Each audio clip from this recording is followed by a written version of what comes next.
God bless. It's King Rain coming with another video. In this particular video, they're going to be talking about Jimmy Butler and his newfound bromance, so to speak, with Pat Riley.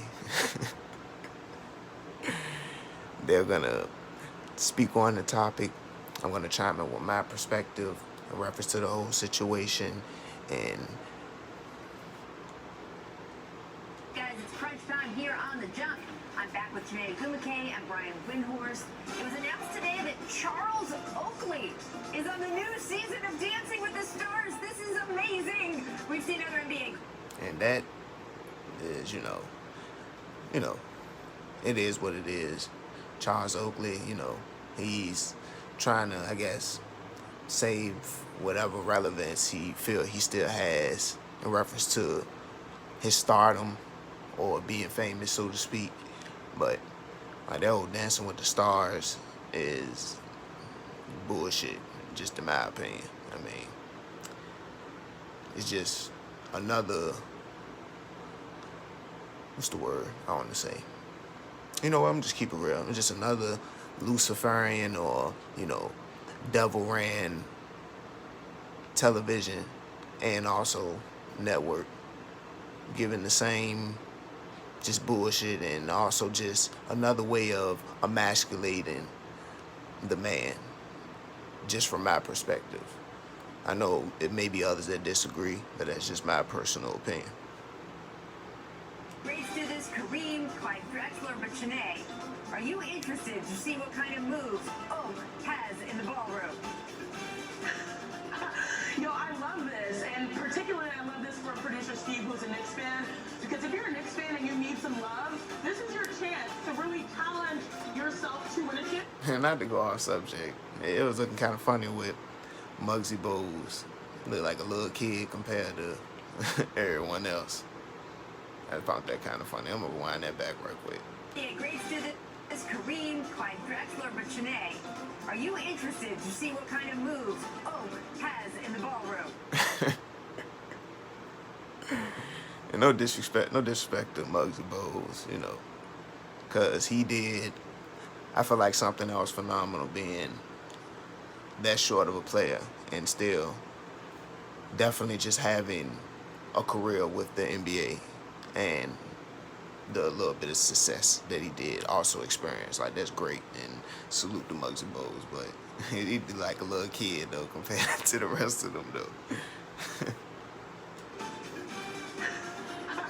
I love this, and particularly I love this for producer Steve, who's a Knicks fan, because if you're a Knicks fan and you need some love, this is your chance to really challenge yourself to win a championship, but in a different arena. So this is great for Oak. And I also heard that Carol Baskins is in there, so it's going to be really interesting to see what wins. I am not saying anything bad about Charles Oakley doing anything. Producer Steve Janae would like you to know that he has given up being a Knicks fan forever, but we'll talk about that more later.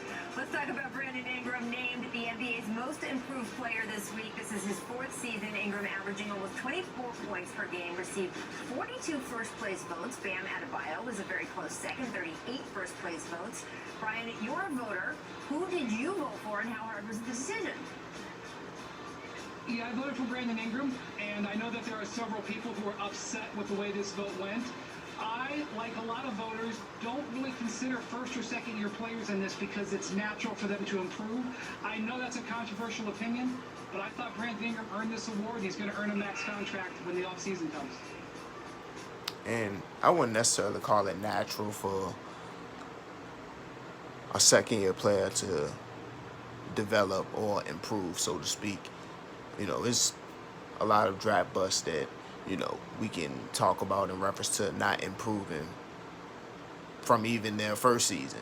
So, it's not something that's completely natural, but salute Brandon Ingram and getting the most improved player award. He did have a great season in reference to upping his points, I believe, from 18 to 24, if I'm not mistaken, or excuse me, 18 to 23.8. I know it's 23.8, but we're gonna round it off to the nearest tenth. But from 18 to 24 points, I can salute that. And he also brought up his assists, and also his 3-point percentage. So, I can say he deserves it, most definitely. What about you, Janae? Who would you have voted I for? love this for BI. I love this for BI just because he went from 18 to 24 points per game. He almost had the Pelicans in the playoffs without Zion for a large portion of the stretch. So he was a go-to guy. He took the next step. I'm happy for BI. I saw. Yeah, see, he took them, well, last year he averaged 18.3, and this year he averaged 23.8, which, like I said, to the nearest 10th, I'll round it off, and he got 24 points per game this year. And like I said, his assists went up. He went from 3 to 4.2. His 3-point percentage went up from 33% to 39. His PER 13.4 to 19. Like, that's pretty good. Like, salute Brandon Ingram. And I always felt that he had talent, just in my personal opinion, even when he was with the Lakers. But a lot of people, well, not a lot of people, the media gives you the perspective that, LeBron, he just makes everyone around him better when, he was hampering Brandon Ingram's growth. And I know some people are going to obviously disagree with that statement, but I feel that LeBron sucks the energy out of the team that he plays on. Yeah, don't get me wrong. Anthony Davis, he's having a great year as opposed to them being with the Lakers, But he's having a great year because LeBron has no choice but to somewhat defer to Anthony Davis. Someone on Twitter said that they should rename this award the High Draft Pick Meets Expectations Award. I'm not sure I would go that far, but I personally voted for Luka Doncic. I don't think this has to be a young. Yeah, and we know that you would vote for Luka Doncic, Rachel Nichols. We know.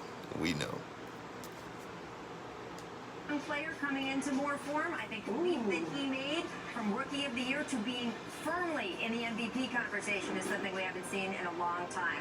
All right, it's time to talk about the Godfather, Pat Riley. How haven't we not seen it in a long time? I mean, there's been a plethora of players that have greatly exceeded their rookie season in their sophomore season.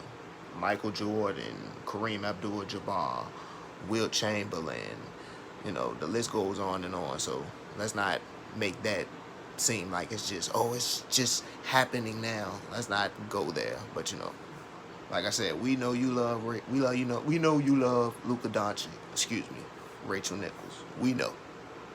Celebrating 25 years with the Heat yesterday. Miami has won all 3 of their titles during Raul's time there. It's incredible when you consider he already had 5 championships, 4 as a coach, 1 as a player, before even getting to Miami. Brian, I cannot imagine the Miami Heat without Pat Riley. Can you? Yeah, they look like the New York Knicks for the last 25 years, probably, because this was one of the greatest trades in the history of the NBA. First round draft pick, $1 million, one of the great deals of all time. Oh, I love it. And not to interrupt Chiney, but Pat Riley is definitely a great leader in the position that he's in right now. I'm gonna keep it there, because without him, LeBron wouldn't have won a championship. And don't get me wrong, Eric Spoelstra, he deserves credit also because he does a great job employing the philosophies of Pat Riley into the players as being the coach. And also, helping them run great defensive schemes and get the best shots to their best offensive players. But Pat Riley, he is definitely a great leader for the organization. And also, he brings masculine energy that I feel brings out the most in the players. But it starts at the head coach, and he gives that lifeline to the coach in reference to that energy. And Eric Spoelstra passes it to the team. I know I sounded like I repeated the same thing, but like I said, Pat Riley, great leader, definitely. This movie, The Godfather, I love this fact more so that He was the first North American sports figure to have a championship as a player, assistant coach, head coach, and an executive. So he's really just set the standard in all regards when it comes to sports. All right, we're going to continue talking about Heat culture here because I want to focus on Jimmy Butler. Brian, I love the piece you wrote on Butler's fit with the Heat organization.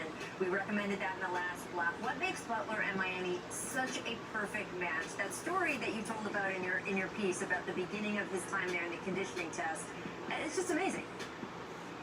What I feel makes Jimmy Butler a great match with the Miami Heat is he fits in that culture of Miami Heat of, grinding hard and, displaying that great emphasis on defense. And like I said, also giving the best opportunities to their best offensive options. Just from my perspective, and I know some others may agree, Jimmy Butler is by no means a superstar. I would definitely give him, he's a star, but he's definitely not a superstar. Jimmy Butler is, if I could put him on a tier, Jimmy Butler is I'd say a three tier player. He's like a tier 3 player, And I would, if I could give it in stars, he's a 3-star player, or maybe 3.5 to 4, maybe 4. I may be being a little generous there, but 3.5, I put at 3.5 definitely, because he's exemplary on the defensive end. His offense can be kind of shaky. He's not extremely consistent at 3-point shooting or just necessarily from the field, but he does provide that leadership that a young team like the Miami Heat needs. And he brings out that aggressiveness in the team, and they know how to properly use it while they're on the floor instead of, getting technical fouls or unnecessary fouls in general. So he's a great leader. I don't think Pat Riley has ever been more in love with a player this fast than he has with Jimmy Butler, at least in Miami. Obviously, he's got some guys over the years like Tim Hardaway, Alonzo Mourning, Dwayne Wade, Udonis Haslem, but they have never fallen so hard as they have for Jimmy Butler because he embodies what they want in a Heat player. Other organizations see Jimmy Butler as bringing baggage to certain situations because of how he is. The Heat see that as an asset. They love everything about him. They send song lyrics to each other back and forth, Rachel, Pat Riley and Jimmy Butler, almost like they're writing. I don't know what that has to do with basketball, but I just want to chime in with this. What I will also say about Jimmy Butler is that depending on the environment that he is in, he can be an agent of chaos because of his eccentric personality and his need to just go against the grain, So he can be problematic depending on the environment that he's in. But he fits in with Miami Heat because he can be a leader to the young players on the team. And like I said, he also embodies just the culture of the Miami Heat as a player, Love poems to each other, I'm telling you. You know what I love about this? When you think about Heat, you think about, fire and smoke. And you sort of want a player that sort of wants the smoke, wants all the heat. And that's Jimmy Butler. And when you think about the franchise as well, a lot of people say franchise players have to look like a LeBron James, a Zion, a Giannis Antetokounmpo, but not necessarily. Franchise players can also embody the mentality of a franchise so that it can galvanize its players to play better. And that's a Bam Adebayo sort of taking on that sort of mantle as well. You've got young players in Duncan Robinson, Tyler Hero that want the smoke from the 3-point line. So it's cool that Jimmy Butler is the guy that brings all of those guys together, and he embodies exactly what Pat Riley wants. Yeah, and today we saw. And I agree that, he definitely brings the team together. But like I said earlier in the video, Jimmy Butler is not a superstar player. He's not going to be your number 1 scoring option. What he does is that he inspires the other members of the team to lift their game to lacking areas when he's not playing to the best of his abilities. Like I said, not taking anything from the brother. He's a good player, but he's not going to be your championship player that's going to take you just to the he's not going to take you to the championship and, you know, win it by himself. And what I mean by that is playing, scoring at the proper time, making sure that he's facilitating at the right time. I'm talking about doing damn near everything balanced and almost perfectly. But no one does everything perfectly. But he's not going to do everything to a balanced effort that I'll keep it to the modern era that LeBron James could do, or a Kawhi Leonard, a Stephen Curry. He's not going to lead his team in that capacity. Joel Embiid tweeting about Jimmy during the fourth quarter of Game 1. There's certainly been buzz about Jimmy trying to recruit Joel to ask for a trade to Miami.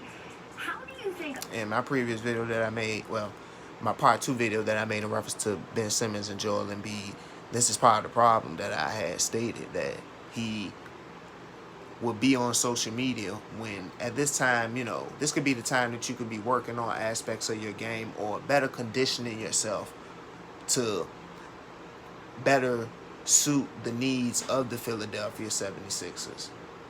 And like I said, this is one of the problems that I have in reference to him with this. Other players around the league feel about wanting to play with Jimmy Butler right now? Because there was a time where the idea was, oh, he's a little bit contentious, he's giving a hard time to Karl Anthony Towns or Andrew Wiggins. How do you think other players see him now? And the only reason it was like that with the Minnesota Timberwolves was just because his personality didn't fit the team's culture as far as the Minnesota Timberwolves. But he also clashed with Brett Brown when he was with the Philadelphia 76ers due to that eccentric personality. And, you know, depending on the type of demeanor that you have, you're going to either bring people in or push them away. Well, either way, you're going to do both. But depending on how much you push your personality is going to also depend on how much pushback that you get from it, if that makes sense. But he can be an inspiring person depending on the environment that he's in, but he can also be a disturbance and definitely an agent of chaos. And he can wreck your team's confidence depending on the circumstances. No disrespect to the brother. I got respect for Jimmy Butler, but like I said, he can be a problem depending on the environment that he's in. Now as a potential teammate. I've been saying this consistently. The man's from Tomball, Texas. I was born at Tomball Hospital. And in Texas, sometimes our personalities, everything's bigger and better in Texas. Our personalities sometimes are too hot to handle. Speaking of the heat. No, it's not that your personality is too hot to handle. It's that at certain times, at certain times is that individuals don't know when to not always speak, and also when to know when they're disrespecting someone, or actually don't know when at a particular time you may be disrespecting someone. You know, sometimes all of the extracurricular things, as far as, well, in my hometown, you know, due to me being from here, I'm gonna exhibit these type of personality traits. That has nothing to do, where you're from should have nothing to do with who you are as a person. Your culture, as far as what type of person you are and the people you come from, should be your manners and how you basically just give yourself, as far as your vernacular and your mentality, your emotions, your responses, your questions to some extent. Right? So Jimmy Butler, I'm glad that he's sort of found a home, and I love that Joel Embiid is back to social media as well, because that's what we missed about him putting those narratives out there, because I feel like it brings the best in him too, even though it's like you're watching your ex go flourish with someone else. It sort of hurts though. Jimmy is not for everybody. Playing with Jimmy is not for everybody. Playing in Miami is not for everybody. But it's for a lot of people, and watch out for the Heat and free agency, especially in 2021. Jimmy's still going to have a lot in the tank. Absolutely. By the way, their exes, Joel and Jimmy, not because they broke up with each other, someone else broke them up. So we'll have to keep an eye on that. And I would say they are a team to watch for as far as free agency, because Jimmy Butler, he's going to draw in certain individuals to want to come play with him. But at the same time, when those individuals get to him, his personality, due to him being so eccentric, may deviate those individuals from him also. So be on the lookout for that. But like, comment, subscribe. Thank you. And I have some more content coming later. Peace.